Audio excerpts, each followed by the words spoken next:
So సింహరాశి వారికి మకా నక్షత్రంలో జన్మించిన వారికి ఏంజల్స్ ద్వారా ఏం గైడెన్స్ ఇస్తుందో ఒకసారి చూద్దాము. మీకు అదే చెప్పాను కదా, సో అది బాగా అతిగా ఆలోచిస్తున్నారు, కొన్ని విషయాలు మిమ్మల్ని టెన్షన్ పెడుతున్నారని. సో వీరికి అదే వచ్చింది. సో మెడిటేషన్ బ్రింగ్స్ ఆన్సర్ వచ్చింది.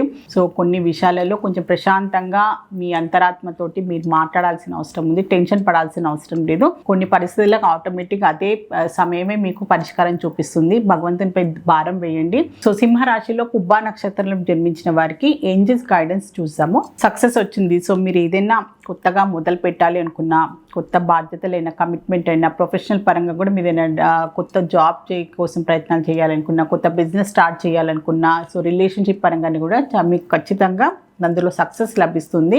మంచి అవకాశాలు, మంచి పాజిటివ్ రిజల్ట్స్ లభిస్తాయని ఏంజల్స్ ద్వారా మీకు ఒక మంచి అడ్వైస్ లాగైతే లభించింది. ఆల్ ది బెస్ట్ మీకు.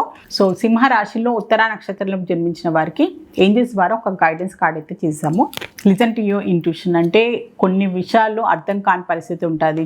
చాలా మంది, చాలా మీకు కుటుంబ ఫ్యామిలీ మెంబర్స్ అయినా, ఫ్రెండ్స్ అయినా చాలా విషయంలో మీకు ఎన్నో సలహాలు ఇస్తుంటారు. సో అందరి సలహా ఒక్కసారి, కానీ మీ అంతరాత్మ ఏం చెప్తుంది, మీ మనసు ఏం కోరుకుంటుంది, ఆ పరిస్థితి తగ్గట్టుగా మీరు ఎలా స్పందించాలనుకుంటున్నారు అని కూడా మీరు ఆలోచించుకోవాల్సిన అవసరం ఖచ్చితంగా ఉంది.